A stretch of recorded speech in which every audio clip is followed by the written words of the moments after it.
Welcome to Man Does Tech, where I solve the problems you didn't even know you had.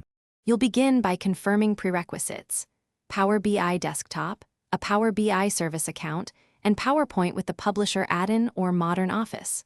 Open the report you intend to share and finalize filters, visuals, and page size so what you export is ready.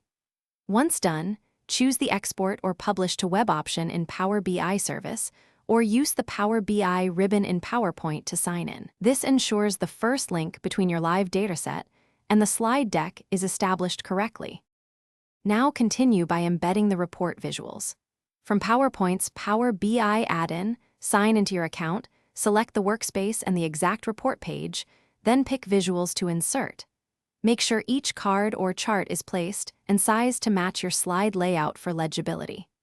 Also configure interaction settings so charts are clickable, and set refresh intervals if you need near real-time data. These middle steps ensure your slides behave like dashboards while preserving design consistency across the presentation. Finish by testing every embedded visual. Click Filters, confirm refreshes, and validate data accuracy. Save the file to OneDrive or SharePoint to maintain live connections and simplify sharing.